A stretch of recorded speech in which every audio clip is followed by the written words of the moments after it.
The Prince and the Pauper, Chapter 3. Tom's Meeting with the Prince. Tom got up hungry and sauntered hungry away, but with his thoughts busy with the shadowy splendors of his night's dreams.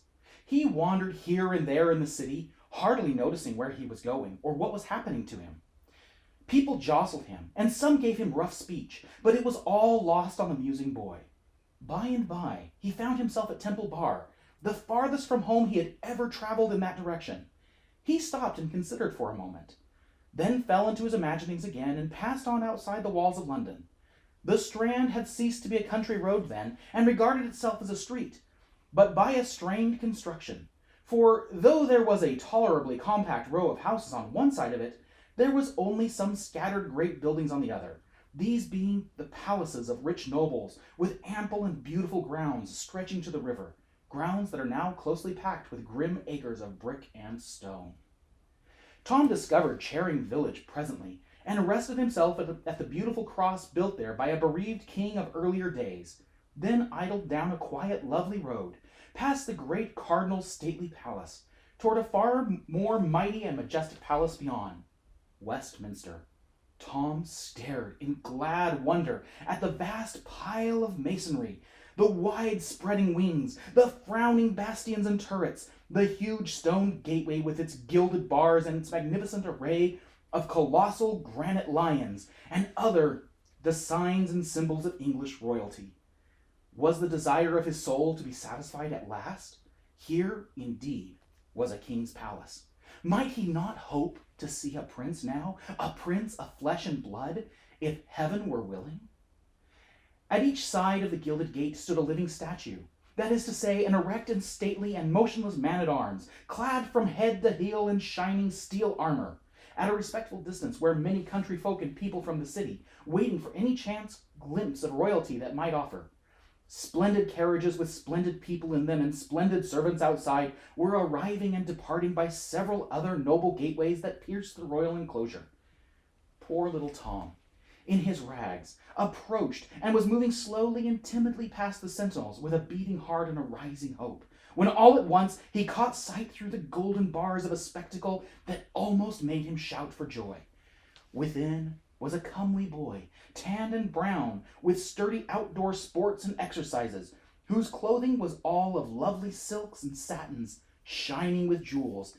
At his hip a little jeweled sword and dagger, dainty buskins on his feet, with red heels, and on his head a jaunty crimson cap, with drooping plumes fastened with a great sparkling gem. Several gorgeous gentlemen stood near, his servants without a doubt. Oh, he was a prince, a living prince, a real prince, without the shadow of a question, and the prayer of the pauper boy's heart was answered at last. Tom's breath came quick and short with excitement, and his eyes grew big with wonder and delight. Everything gave way in his mind instantly to one desire, and that was to get close to the prince and have a good, devouring look at him. Before he knew what he was about, he had his face against the gate bars. The next instant, one of the soldiers snatched him rudely away and sent him spinning among the gaping crowd of country gawks and London idlers. The soldier said, "Mind thy manners, thou young beggar!" The crowd jeered and laughed, but the young prince sprang to the gate with his face flushed and his eyes flashing with indignation, and cried out, "How darest thou use a poor lad like that? How darest thou use the king, my father's meanest subject so? Open the gates and let him in!" You should have seen that fickle crowd snatch off their hats then. You should have heard them cheer and shout, "Long live the Prince of Wales!" The soldiers presented arms with their halberds, opened the gates, and presented again as the little Prince of Poverty passed in his fluttering rags, to join hands with the Prince of Limitless Plenty. Edward Tudor said, "Thou lookest tired and hungry. Thou'st been treated ill. Come with me." Half a dozen attendants sprang forward too. I don't know what. Interfere, no doubt. But they were waved aside with a right royal gesture, and they stopped stock still where they were, like so many statues. Edward took Tom to a rich apartment in the palace, which he called his cabinet. By his command, a repast was brought such as Tom had never encountered before, except in books. The prince, with princely delicacy and breeding, sent away the servants, so that his humble guest might not be embarrassed by their critical presence. Then he sat near by, and asked questions while Tom ate. "What is thy name, lad?" "Tom Canty. Ain't pleased thee, sir?" "'Tis an odd one. Where dost live?" "In the city, please thee, sir. Offal Court, out of Pudding Lane." "Offal Court? Truly, 'tis another odd name. Hast parents?"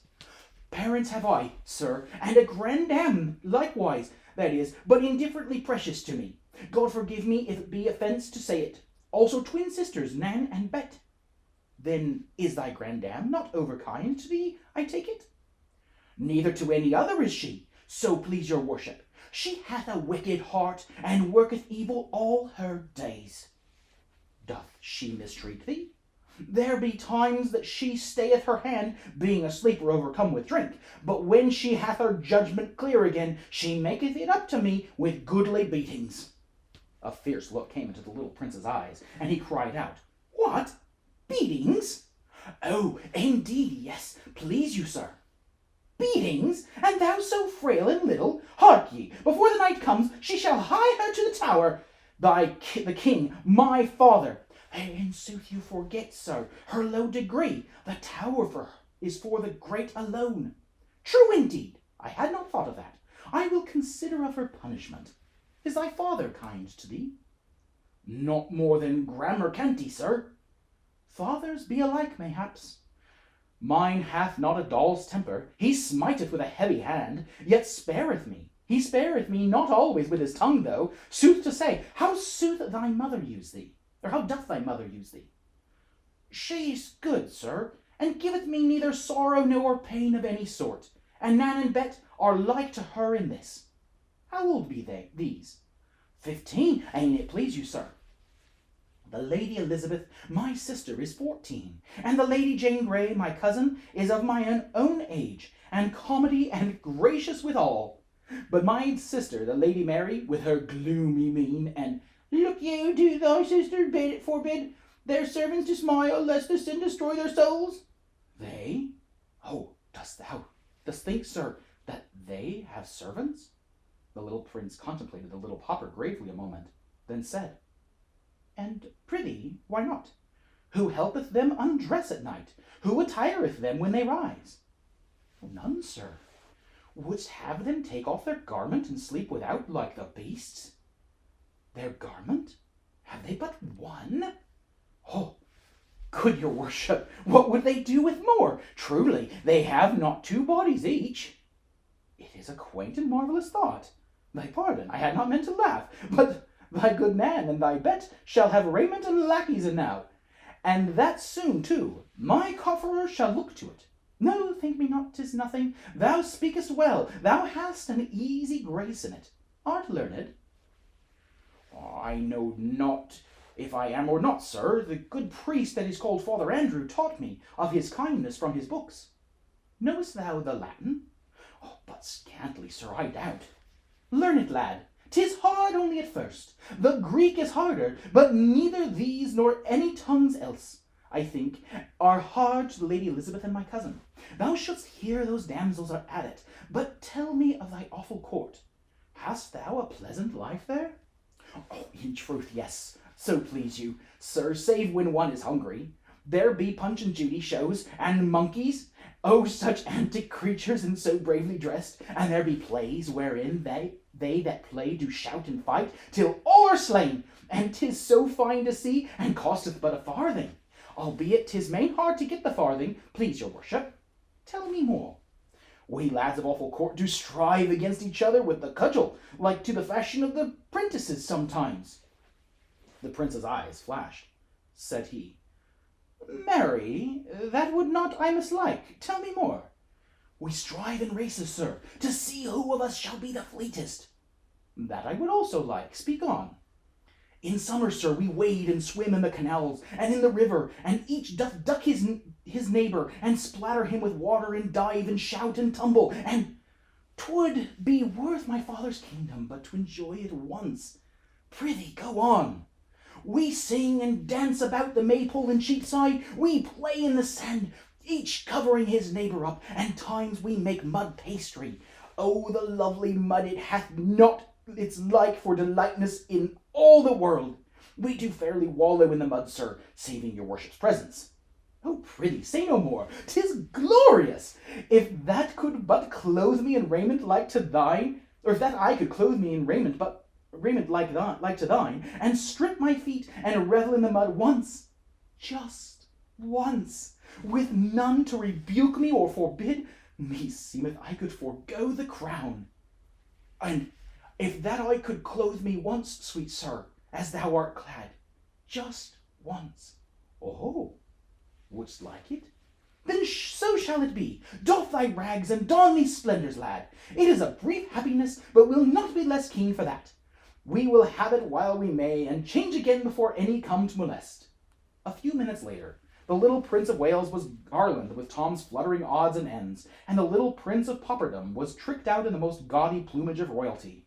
The two went and stood side by side before a great mirror, and lo, a miracle! There did not seem to have been any change made. They stared at each other, then at the glass, then at each other again. At last the puzzled princeling said, "What dost thou make of this?" "Ah, good worship, require me not to answer. It is not meet that one of my degree should utter so the thing." "Then will I mutter it. Thou hast the same hair, the same eyes, the same voice and manner, the same form and stature, the same face and countenance that I bear. Fared we forth naked, there is none could say which was you and which was the Prince of Wales.